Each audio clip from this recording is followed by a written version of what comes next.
بسم الله والحمد لله والصلاة والسلام على رسول الله صلى الله عليه وسلم. حبيبنا الغاليين طلبة التانية ثانوي في كل مكان في الجمهورية، أهلا وسهلا ومرحبا بكم في فيديو جديد، فيديو حل امتحان إدارة 6 أكتوبر محافظة الجيزة في مادة الميكانيكا.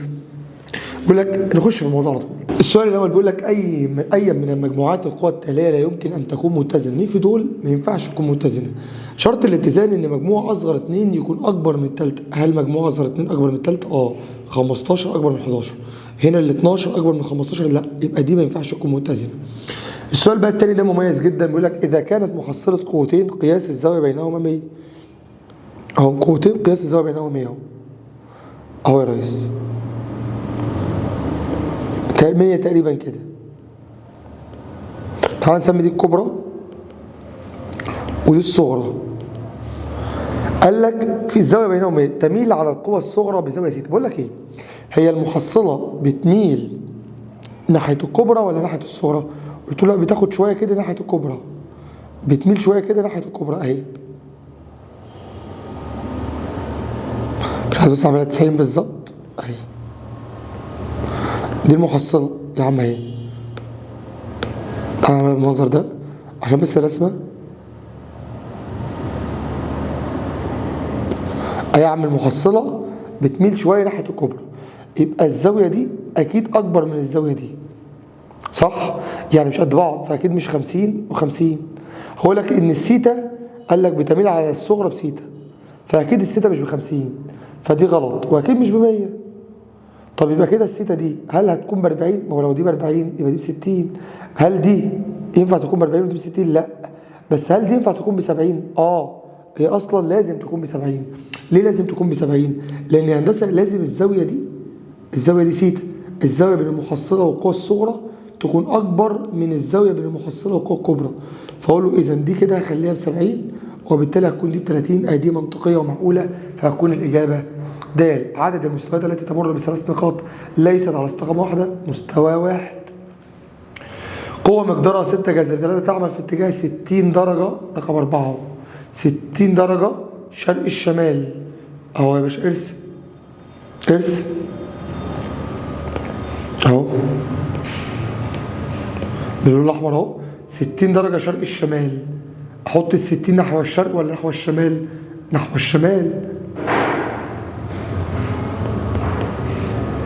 بحطها ناحية الكلمة الثانية. حللت لمركبتين متعامدتين. تعالى نعملهم بلون مختلف، لون ازرق مثلا. حللت لقوتين متعامدتين، فإن مركبة القوة في اتجاه الشرق أخليها شرق. فين بقى العمودية على الشرق؟ قلت له الشرق العمود على الشمال. دي قاف 1 ودي قاف 2. هو عايز مركبتها نحو الشرق، مطرح ما الزاوية تنام حط جيب التمام. طب يبقى كده قاف 1 عبارة عن ايه؟ 6 جذر 3 جا 60. تطلع معاك 6 جذر 3 في جا 60، 6 جذر 3 في جذر 3 على 2، تطلع مع حضرتك 9. تطلع بكام؟ اختار 9. السؤال اللي بعديه، وضع جسم وزنه 50 على مستوى أملس يميل على الأفق بزاوية ثيتا. اهو وزنه كام؟ 50. يبقى 50 جا ثيتا، 50 جتا ثيتا. قال لك وكانت مركبة الوزن في اتجاه عمودي على المستوى ب25. فين الاتجاه العمودي على المستوى ده؟ اللي هو ده. يبقى 50 جتا ثيتا بيساوي 25. اقسم على 50، يبقى جتا ثيتا 25 على 50 بكام؟ بنص. شيفت كوزين نص، تطلع الثيتا بكام؟ ب60 درجة. السؤال اللي بعديه، قوتان قاف و6 ومقدار المحصلة تنتمي من 8 لكاف. مش انت عارف ان ال8 دي عبارة عن طرح قوتين؟ يعني قاف ناقص 6 ب8، ودي بعكس الإشارة، يبقى قاف 8 زائد 6، يبقى القاف معايا 8 زائد 6 تطلع مع حضرتك ب14. كده القاف دي ب14. طب الكاف دي عبارة عن ايه؟ قلت له الكاف عبارة عن مجموع القوتين 14 و6، 14 زائد 6 تطلع ب20، وعايز قاف زائد كاف. اقول له 14 زائد 20 ب34 اهي. اذا كانت القوة متزنة، القوة مالها يا شباب؟ القوة دي متزنة. عظيم يا هندسة. فإن قاف بتساوي ايه؟ عندك 3 قوة متزنة اهي. كم قوة؟ 3. ادي 1 ادي 2 ادي 3.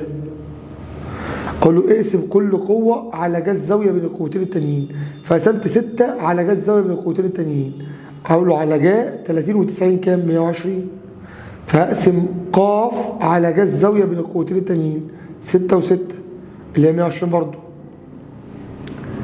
بتساوي اخر قوه اللي هي 6 برضو. ما خلاص انا مش محتاج، انت عايز قف مش محتاج، انا هعمل مص. اقول له طالما مقام بيساوي مقام حتى مش هعمل مص، يبقى بسط بيساوي بسط، يبقى دي ب6. سؤال بسيط جدا.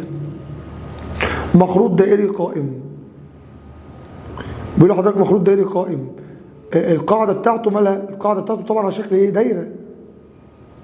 القاعده بتاعته على شكل دايره. قال لك معادله الدايره دي س ناقص 2 لكل تربيع ص ناقص 3 لكل تربيع بيساوي 25. طبعا 25 دي اللي هي نق تربيع. يبقى النق سؤال رقم 8 النق بيساوي 5 وطول الراسم اللام بيساوي 13. تعرف تجيب العين؟ اعرف طبعا هجيب العين اهو. اقول له النق ب5 واللام ب13، فانا عايز اجيب العين. اقول له العين بتساوي جذر 13 تربيع ناقص 5 تربيع ب12. اقول له يبقى انت عايز الحجم، حجم المخروط تلت باي نق تربيع 5 تربيع في عين 12 تلت باي 5 تربيع تلت باي نق تربيع 5 تربيع تلت باي نق تربيع عين تطلع معاك ب 100 باي. إذا أثرت القوى الثلاث 5 و10 و4 جذر 7 وكان قياس الزاوية بين خط عمل القوى الأولى والثانية 60، فإن مجموع القيمتين العظمى والصغرى لمقدار محصلة القوى الثلاث. مجموع القيمتين العظمى والصغرى لمقدار محصلة القوى الثلاث. سمي الله. لا السؤال ده عايز بقى عصير. بص يا نجم 5 و7 و4 جذر 7 بيقول لحضرتك ان الزاويه بين الاولى والثانيه كام؟ 60. تعرف تجيب لي محصله الاولى والثانيه؟ ما هي الاولى 5 ق 1 ب5 ق 2 ب10 والزاويه بينهما ب60. تعرف تجيب الحاء؟ اقول له جذر ق 1 تربيع زي ق 2 تربيع زائد 2 ق 1 ق 2 جت ايه؟ جذر 5 تربيع زائد 10 تربيع زائد 2 في 5 في 10 كوزين 60 تطلع معاك ب5 جذر 7. كده عندك قوتين، واحدة اسمها 5 جذر 7 والتانية اسمها 4 جذر 7. التانية اسمها ايه؟ دي كده ق 1 القوة الجديدة الأولى والقوة التانية ب4 جذر 7. بقول لك فإن مجموع القيمتين العظمى والصغرى لمقدار محصلة القوى الثلاث. هي القيمة العظمى بتساوي مجموع القوتين 5 جذر 7 و4 جذر 7 9 جذر 7. القيمة الصغرى طرح القوتين 5 جذر 7 ناقص 4 جذر 7 بجذر 7 تطلع معاك 10 جذر 7. 10 جذر كام؟ 10 جذر 7. السؤال اللي بعديه 9 سؤال مهم، 9 سؤال خطير، 9 سؤال خطير. قوتان مقدارهما 6 و8 نيوتن ومقدار المحصله ب2. واخد بالك ان المحصله عباره عن طرح قوتين؟ المحصله عباره عن طرح قوتين يبقى الزاويه ب 180 درجه. سؤال رقم 11 جسم وزنه 18 نيوتن موضوع على مستوى املس. المستوى ده بيميل، بص المستوى ده المستوى ده بيميل على الافق بزاويه 30. طبعا ادي الجسم، طبعا الجسم ده فيه كام قوه بتاثر عليه؟ الوزن ورد الفعل. بيقول لك اتزن لما اثرت عليه بقوه افقيه، قوه افقيه ق. حلو الكلام ده. طبعا طالما دي ق ودي ب30 يبقى دي بكام؟ ب30 وطبعا دي ب90. صح ولا لا؟ الزاويه دي ما بين الر والواو قلنا دايما هنثبتها 180 ناقص 30 يعني الزاويه دي ب 150 ودي ب90. حلو. فاقول له يلا نستخدم طبعا وزنه 18. يلا نستخدم قاعدة لامي.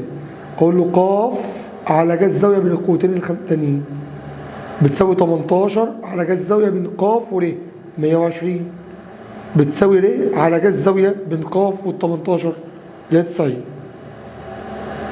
اعمل بص، هات القاف اللي في وشها في المقام والباقي في البسط. تطلع معاك 18 ساين 150 على ساين 120، 6 جذر 3. طب عايز الر بتساوي اللي في وشها في المقام والباقي في البسط.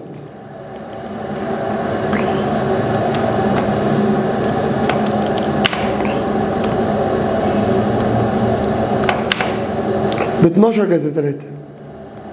انا عايز ق زائد ر، ق زائد ر، 6 جذر 3 زائد 12 جذر 3 تطلع معاك ب 18 جذر 3.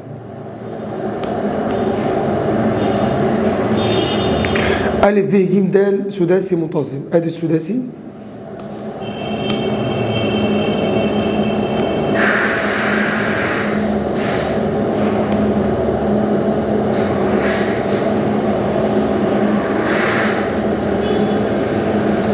ادي السداسي المنتظم. أ ب ج د ا واو. أثرنا بقوة اسمها أ ب ب 15 في اتجاه أ ب، وأثرنا بقوة ب5 جذر 3 في اتجاه أ ج، وأثرنا بقوة في اتجاه أ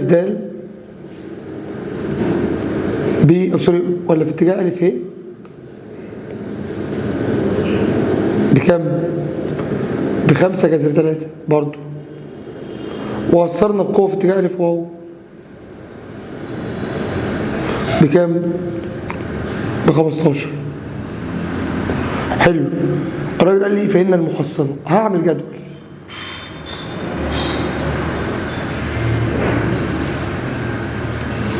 اهو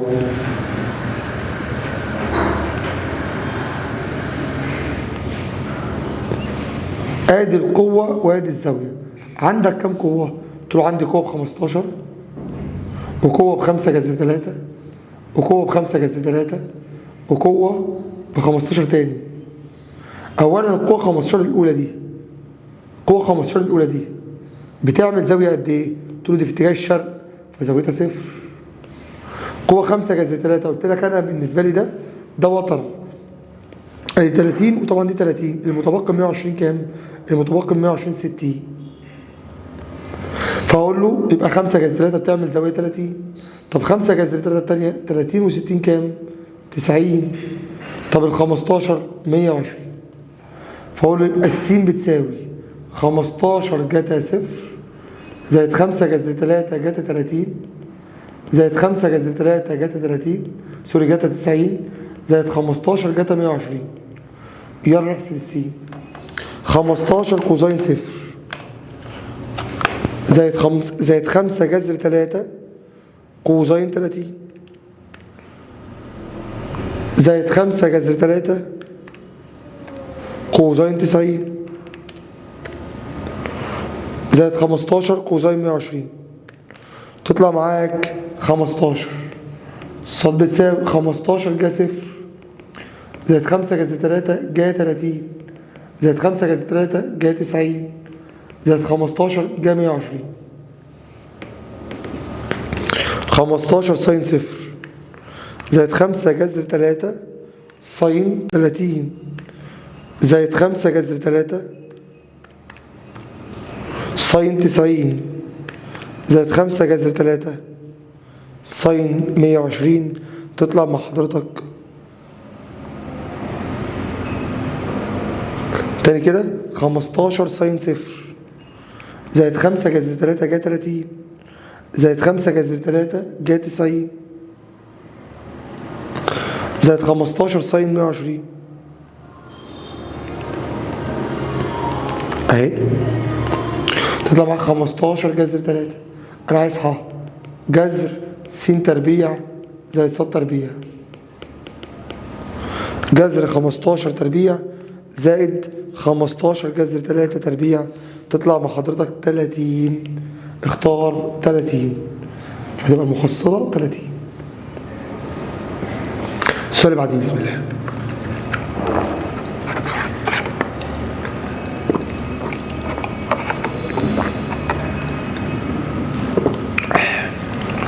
لا اله الا الله. جسم وزنه، الرسمه دي حضرتك عارفها صح؟ دي نتيجه لامي. بقول له شيل على جهاز الزاويه البعيده على جهاز 60 تساوي شيل 2 على جهاز الزاويه البعيده عنها تساوي الوزن 36 على جهاز مجموع الزاويتين. هو عايز شيل 1 وشيل 2. شيل 1 بتساوي طبعا دي زي ما اللي في وشها في المقام والباقي في البسط. اعتقد دي زائد. طب شيل 2 اللي في وشها في المقام والباقي في البسط تطلع ب 18. انا عايز شيل 1 زائد شيل 2. 18 جذر 3 زائد 18. خدت ال 18 عامل مشترك تبقى 1 زائد جذر 3 تطلع معاك الاجابه د. لام 1 ولام 2 مستقيمان متوازيان، وكان لام 1 ولام 2 جزء من المستوى، ولام 1 ولام 2 جزء من المستوى ص. لام 1 ولام 2 جزء من مستوى س، ولام 1 ولام 2 جزء من مستوى ص.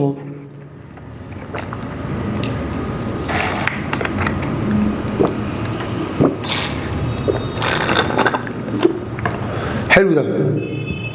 فاقول يبقى الس هو الصاد، مستوى س هو المستوى ص. هرم سداسي منتظم حجمه اهو وارتفاعه اهو. انا عايز محيط القاعده.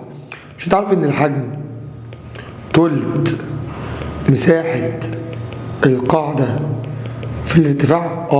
طب الحجم 8 جذر 3 تلت مساحه القاعده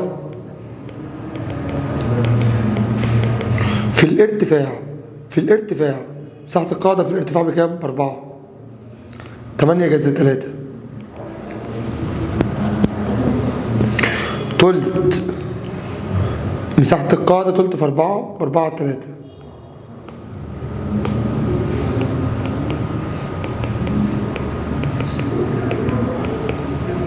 أربعة على 3 دي ودها مع قوس الضربي يبقى 8 جذر 3 في 3 على 4 تساوي مساحة القاعدة.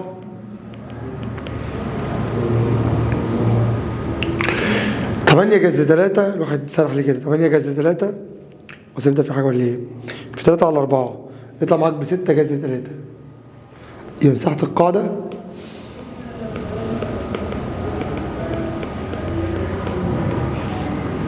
طب ما هو مساحة القاعدة دي يا رجالة دي مساحة السداسي المنتظم. دي كده مساحة السداسي المنتظم. اللي هو ازاي مساحة السداسي المنتظم دي بتساوي ايه؟ مش انت عارف ان مساحة السداسي المنتظم 6 على 4 س تربيع في 1 على ظ 180 على 6 تساوي 6 جذر 3 اللي هو ن على 4 س تربيع في 1 على ظ 180 على ن. دي المساحة. فبالتالي انا هدخل دي على الآلة الحاسبة. دي كده على الآلة الحاسبة 6 على 4 في 1 على تان 180 على 6 اللي هي 30 تطلع معاك 3 جذر 3 على 2 س تربيع 6 جذر 3. ودي دي الناحية التانية بعكوس الضربي يبقى س تربيع 6 جذر 3 في 2 على 3 جذر 3 ده يطلع معاك ب4. يبقى الس بكام؟ جذر الأربعة ب2. أنا عايز المحيط طول الضلع في 6. طول الضلع في 6 تطلع معاك ب12. محيطه ب12. حافظين فضلنا كتير. لازم ننام شوية بعدها. إن شاء الله. السؤال بيقول لحضرتك ايه؟ إذا كانت الكرة في وضع توازن حلو قوي والخيط يميل على الراس بزاوية 30، لو دي 30 ودي ب 90 يبقى دي بكام؟ تقول دي ب 60. يبقى دي بكام؟ تقول 120. يبقى دي ب 90 ودي ب 90. مظبوط. فالراجل قال لحضرتك أنا عايز ش وليه؟ فأقول له استخدم لامي معاك القوة دي ومعاك القوة دي. أقول له ليه؟ على جهاز زاوية بين القوتين التانيين ما بين ش و12 اللي هي 150 بتساوي 12 على جهاز زاوية بين القوتين التانيين 120 بتساوي ش على جهاز زاوية بين القوتين التانيين 90 فاقول له يبقى بالنسبه لي انت عايز الشين والري. الري بتساوي اللي في وشها في المقام والباقي في البسط. شين اللي في وشها في المقام والباقي في البسط. 24 جذر على 3 فيها 8 جذر 3. يبقى الري اهي والشين اهي. انا عايز الشين الاول 8 جذر 3 و4 جذر 3، فانا اختار دي. السؤال اللي بعديه، هرم ثلاثي منتظم الوجوه ارتفاعه ب4 فإن مساحته دي أنا مسؤول عن المساحة الكلية. المساحة الكلية بتساوي جذر 3 لام تربيع. جذر 3 لام ايه؟ تربيع. فاقول له يبقى جذر 3 لام تربيع. طب انا معيش حاجة تجمع لي ما بين اللام، انا معايا العين. عايز اللام. في 2 لام تربيع ب3 عين تربيع صح؟ يبقى 2 لام تربيع ب3 في عين تربيع اللي هي 16. اقسم على الاثنين هنا وهنا، يبقى لام تربيع 3 في 16 على 2 ب 24. 3 في 16 على 2 ب 24. يبقى اللام جذر 24. جذر 24 اللي 4 في 6 تطلع معاك 2 جذر 6. دي اللام. فانا عايز هنا جذر 3 لام تربيع. لام تربيع دي تطلع معاك ب 24. 24 جذر كام؟ جذر 3. محيط الدايرة رقم 18. محيط الدايرة التي معادلتها طبعا المحيط انت عايز النق، فلازم الاول تجيب المركز. المركز معامل س على -2 ومعامل ص على -2. تطلع معاك -3 و-4. يبقى النق جذر ده تربيع ب9، ده تربيع ب16 ناقص ج. الجيم ب-24. تطلع معاك جذر 49. تطلع معاك النق ب7. أنا عايز محيط الدايرة. محيط الدايرة 2 باي نق 2 باي في 7 ب14 باي. إذا حللت القوة التي مقدارها 50 لمركبتين، فأنا عايز ق واحد وق 2، فأنا هقول له ق واحد على جذر الزاوية البعيدة تساوي ق 2 على جذر الزاوية البعيدة تساوي المحصلة على جذر مجموع الزاويتين. فأنا عايز ق واحد اللي في وشها في المقام والباقي في البسط. هعمل مقص مع دي، اللي في وشها في المقام اهو والباقي في البسط. تبقى 50 ساين 30 على ساين 120. تطلع مع حضرتك 50 جذر 3 على 3. طب انا عايز ق 2 اللي في وشها في المقام والباقي في البسط.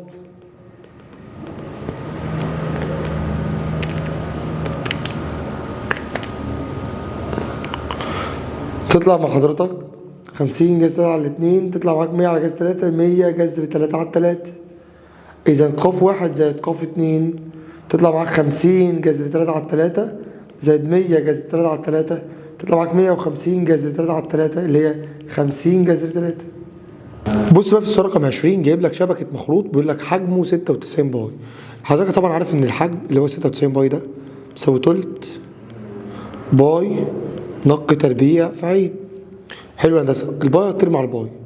الراجل مديك ان طول القوس ده ب 12 باي، انت تستفيد منه ايه؟ طبعا انت عارف طول القوس في القطاع الدائري هو محيط الدايره في المخروط.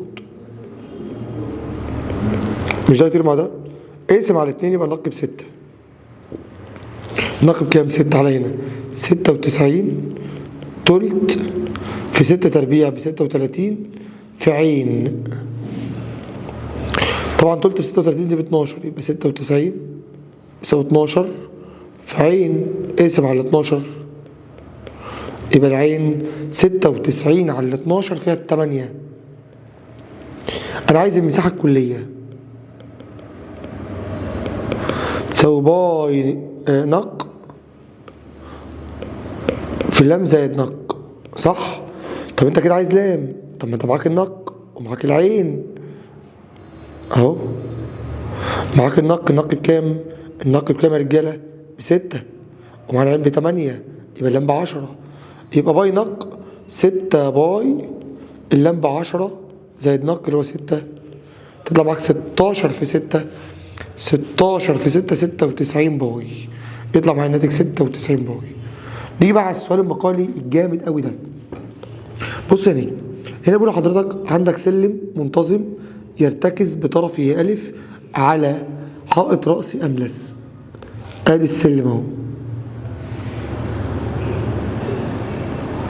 وطبعا كلنا عارفين ان السلم المنتظم اللي وزنه 36 ده في الوزن بيأثر في المنتصف.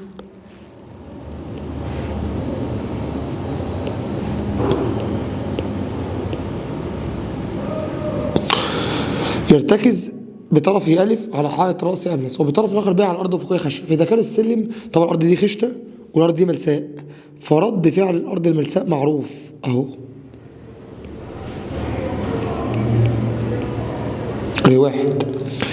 فإذا كان السلم على بعد 3 أمتار من الأرض، السلم على بعد 3 أمتار من الأرض وطرفه بيع على بعد 2.5 متر من الحائط، يعني دي هتبقى 1 وربع ودي 1 وربع ودي 3 متر. ماشي.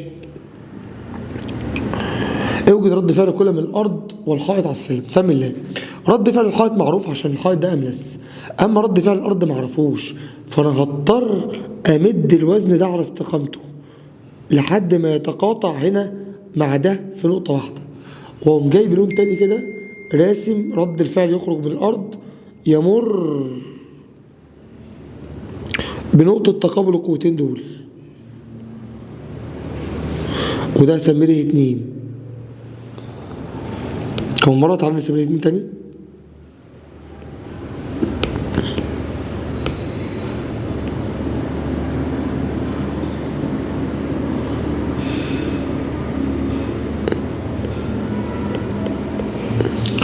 كده عندك، بص ركز معايا، كده عندك فين مثلث القوة؟ مش ده ال2 اهو، انا ممكن اجيب السهم بتاعه هنا مثلا، ال2 السهم بتاعه اهو، وده الوزن اهو، وليه واحد ممكن انقله هنا. اذا شايف المثلث ده؟ شايف المثلث اللي بالاخضر ده؟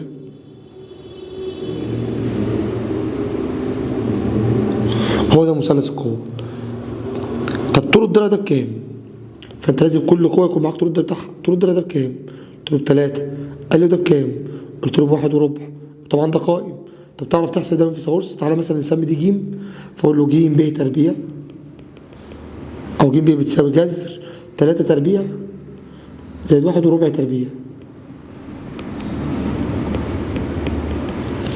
جذر 3 تربيع زائد 1 وربع تربيع. تطلع مع حضرتك 13 اللي هي 3 وربع. إذا ج ب دي 3 وربع. فأنت تقسم كل قوة على طول الضلع بتاعها، يعني ليه 2 مثلا هتقسمها على 3 وربع بتساوي ال 36 هتقسمها على طول الضلع بتاعها على 3 بتساوي ر 1 اللي هي هنا دي هتقسمها على 1 وربع. يبقى ر 2 اللي في وشها في المقام والباقي في البسط.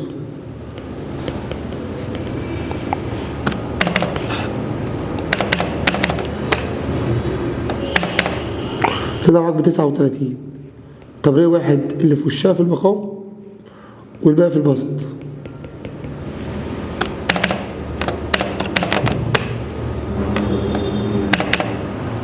تطلع معاك ب 15. يبقى كده رد فعل التاني ب 39، رد فعل الارض ب 39، ورد فعل الحائط بكام؟ ب 15. مسألة مهمة ورسمتها جامدة قوي. اوجد معادلة الدايرة التي مركزها اهو. ادي الدايرة اهي. بيقول لك مركزها 2 وسالب 3 وتمس المستقيم ده. احنا قلنا يا شباب لو معاك المركز اللي هو 2 وسالب 3 وعند حضرتك بتمس المستقيم ده يبقى البعد العمودي هو نص القطر. بس لازم المستقيم ده يكون على الصورة العامة. فاكر دي من اولى ثانوي، تراكمي اولى ثانوي، كان بيقول لك دي نقطة على المستقيم وده متجه اتجاه، فلازم احوله من المنظر ده للصورة العامة. ازاي؟ اقول له ص ناقص ص النقطة على س ناقص س النقطة بيساوي الميل. ص ناقص ص النقطة على س ناقص س النقطة بيساوي الميل. الميل ده اللي هو ص على الس بتاع متجه الاتجاه. 3 على السالب 4. اعمل مقص. 3 في س 3 س 3 في سالب 5 سالب 15 يساوي سالب 4 ص زائد 4. دخل كله بعكس الإشارة. 3 س زائد 4 ص ناقص 15 ناقص 4 بيساوي 0. 3 س زائد 4 ص ناقص 19 بيساوي 0. هي دي معادلة الخط المستقيم. يبقى اللام البعد العمودي اللي هو النق مقياس على جذر تحت الجذر أ تربيع زائد ب تربيع. طب فوق في المقياس اضرب التلاتة بس اضرب في سينات المركز زائد 4 في صادات المركز زائد الحد المطلق، يبقى النق بتساوي ادي 6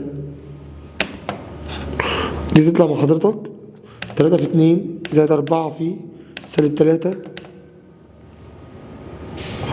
ناقص 19 تطلع بسالب 25. بس مقياس السالب 25 مقياس السالب 25 ب25 طبعا تحت ب5 يطلع معاك النق ب5. يبقى عايز المعادله اقول له س ناقص س المركز تربيع صاد ناقص صاد المركز تربيع بيساوي نق تربيع اللي هي 25. يبقى مربع الاول مربع الثاني الاول في الثاني في 2 مربع الاول مربع الثاني الاول في الثاني في 2 ودخل دي بعكس الاشاره. يبقى مربع الاهو س تربيع زائد ص تربيع ناقص 4 س زائد 6 ص موجب 4 و9 ناقص 25 تطلع بسالب 12. كل ده بيساوي كام؟ 0. كده تكون انتهت المحافظه وانا انتهيت معاها النهارده.